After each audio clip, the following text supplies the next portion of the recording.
2025 dah Mat. Zaman sekarang ni, percaya tak aku cakap, yang muka kau sebenarnya lagi mahal daripada tu kereta kebal dekat depan rumah kau yang kau dah modify berpuluh ribu tu.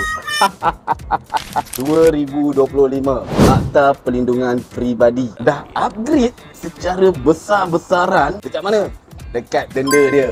Lepas ni, kalau kata kena denda 1 juta, penjara sampai 3 tahun.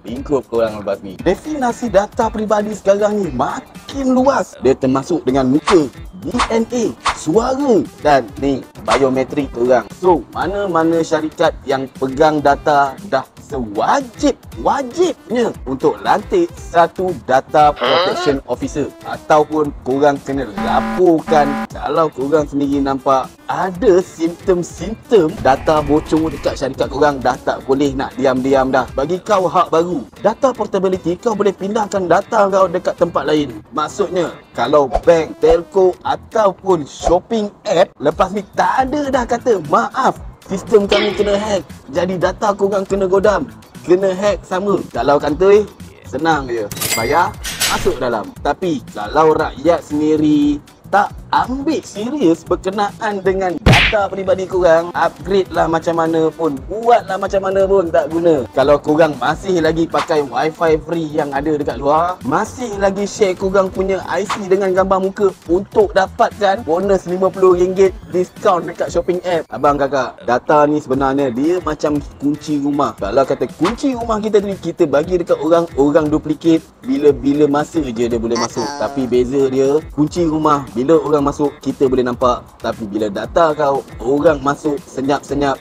kau tak nampak, kau tidur pun tak lena dah. Orang kaya sekarang ni jadi lebih kaya bukan sebab dia pandai, tapi sebab dia pandai curi data dan guna jual data korang. Kalau korang sendiri tak sedar lagi, aku pun tak boleh nak kata apa. Sultan Banker, pinjam macam bos, bayar macam pro, hidup